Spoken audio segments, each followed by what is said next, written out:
A first Singapore Open title for Ginting and Jia Yifan. Brilliant. A fifth title of the year. And they've done it. First Danish winners at the Singapore Open in the mixed doubles.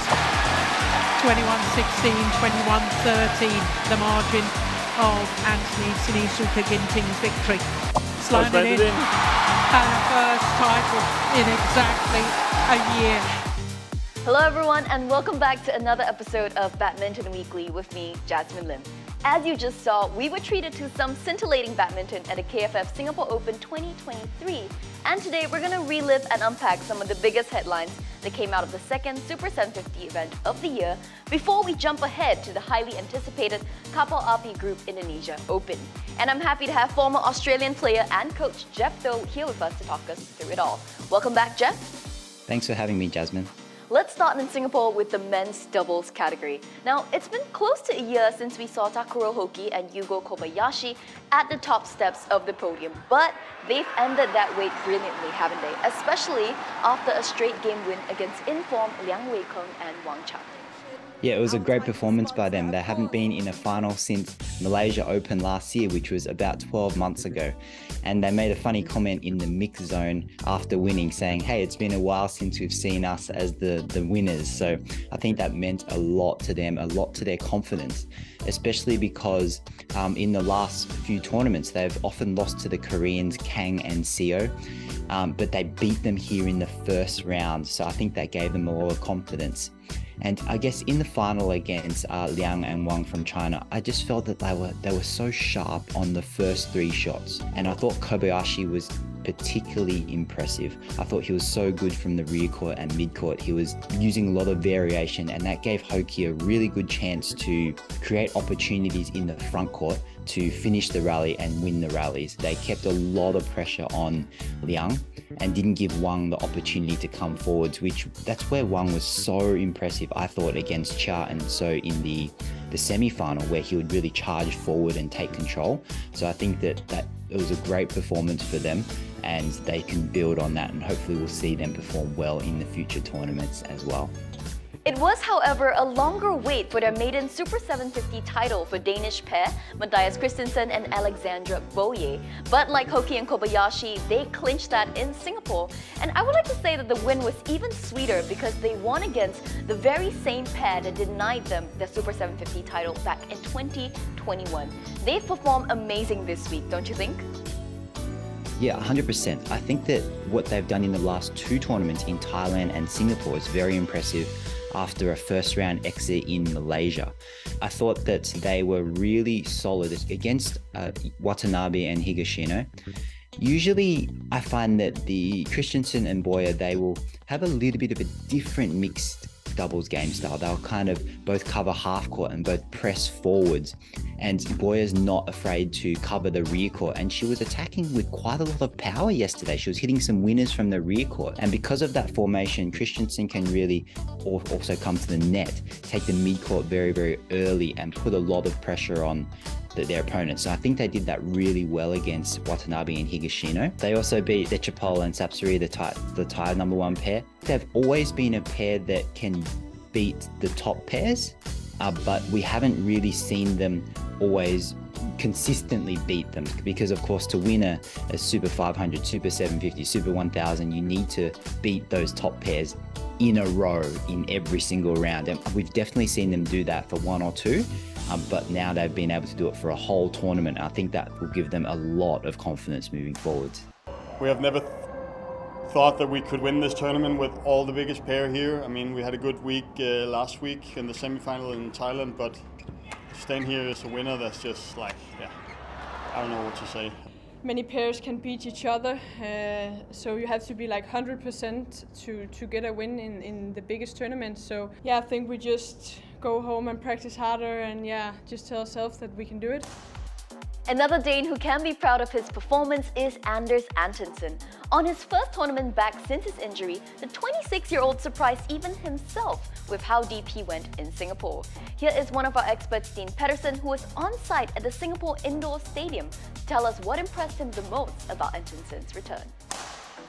Well, I think the level that he's displayed in these difficult playing circumstances where there's a lot of drift in the arena, he's been very, very solid in his game. And yeah, he's extremely happy. He said that himself, that he was a little bit surprised himself that he was actually this good just after coming back from injury. I think his ability to adapt to the opponent, to read the opponent's game and tailor his own game accordingly, that's what's got him through here in Singapore. And there's no doubt it will boost him for the Olympic qualification period, because when you're injured, you're always fearing a little bit, will I get back to something of the same level? But Anas is a confident guy, so he says that he knows that when he's in good shape, he's amongst the top players in the world. He just didn't know going into this tournament whether he was going to be there yet. Yeah, so looking back at this tournament here in Singapore, it's definitely been an impressive performance by Anas Antonsen, and it's going to be interesting to see what he can do this week in Indonesia. Thanks, Dean. Now, it was of course Anthony Ginting who got the better of Antonsen in the final to successfully defend his title. The Indonesian, he said multiple times throughout the week that he enjoys playing in Singapore, and that's really showed throughout the tournament. But do you think that this title is what he needs to perform at his highest level once again elsewhere? Men's singles event is so competitive. Like, anyone within the top 10 can win. Like, honestly, it's so open. With Ginting, especially in that final, I haven't seen him play that confidently in such a long time. Look, he's an awesome player. Everyone knows that. But I feel sometimes when he's not confident, then he can be a little bit in a shell. He doesn't really go for his shots. He's kind of a bit safer. But against Antonsen, he was attacking from that rear court. He was hitting so many winners from the rear court and just moving so fast. His timing was like perfect. He was able to control the sideways drifts, the long way drift as well. So when you're able to do that and you can comfortably control the shots while hitting into the difficult drift, so hitting with the drift, then I think that's a sign of confidence. For all the Ginting fans out there, I think it's going to be so exciting to see him this week in Indonesia Open in Estoril.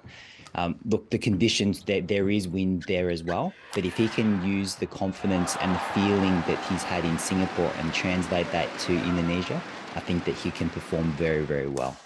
Of course, I'm feeling very, very happy and grateful because, you know, it's not an easy journey. First game, Antonsen trying to push me as much as he can. I mean, he tried to play aggressive than me, but I try to enjoy the every single points. So yeah, finally I did it. Another player we have our expectations set on is Christo Popov. The young Frenchman got to his first Super 750 quarterfinals, beating local hero Lo Kian Yu.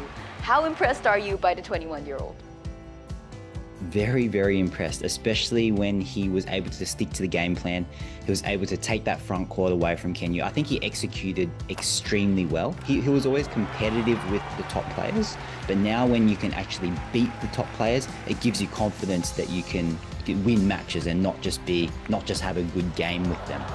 Also, because it's a quarterfinal result, then he's going to get really good world ranking points here, which will help him to make the main draws of the bigger tournaments in the future, which will kind of consolidate his position in those big tournaments. And the more he plays against these top players, I think the more he'll be confident that he can beat them.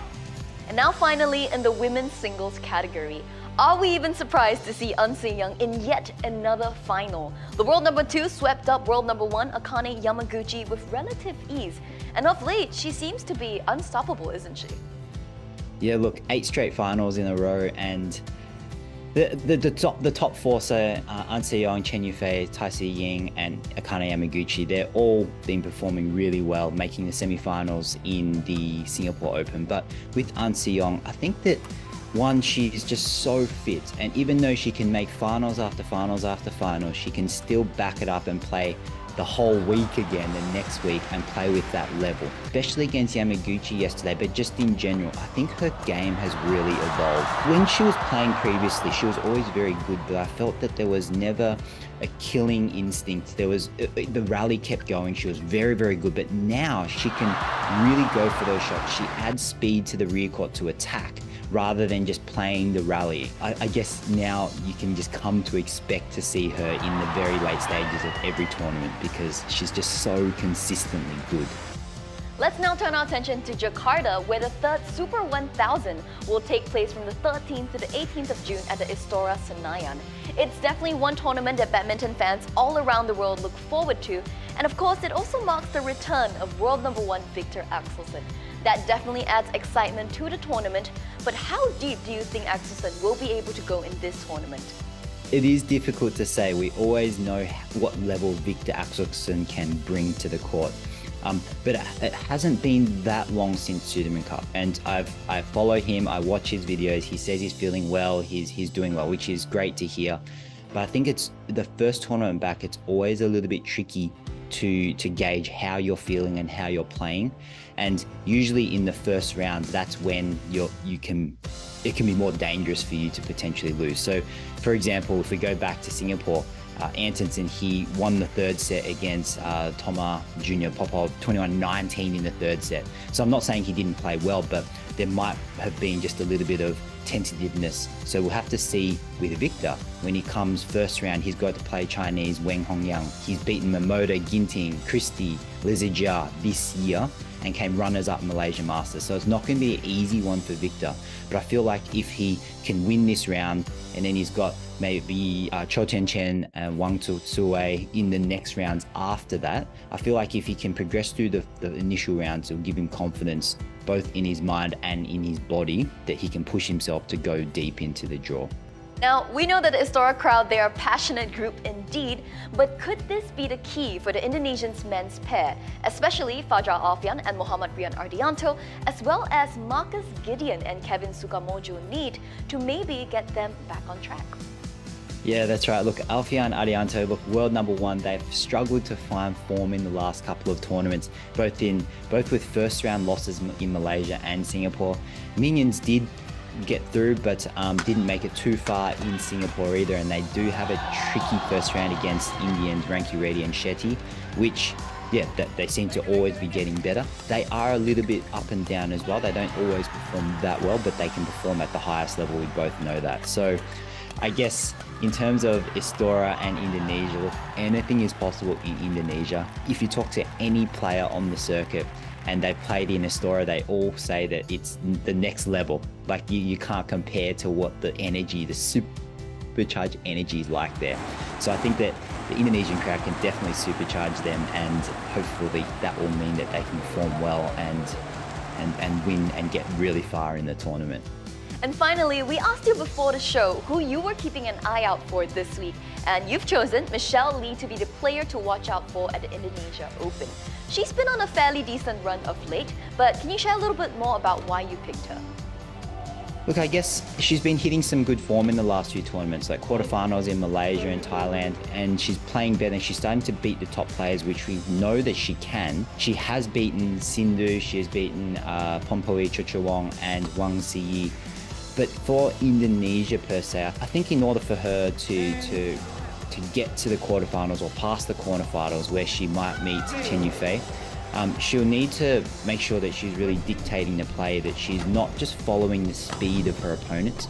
Because if she's just following and being passive and not creating opportunities, then it's quite hard for her. Her defense wouldn't be like the best in the world that she can defend all day and still win. I think that she needs to really bring it to them with her attacking shots and go for her shots, and because that's when she's the most dangerous. Well, that brings us to the end of today's show. Thank you so much, Jeff, for making the time to join us, and we hope to have you on the show again. Thanks for having me.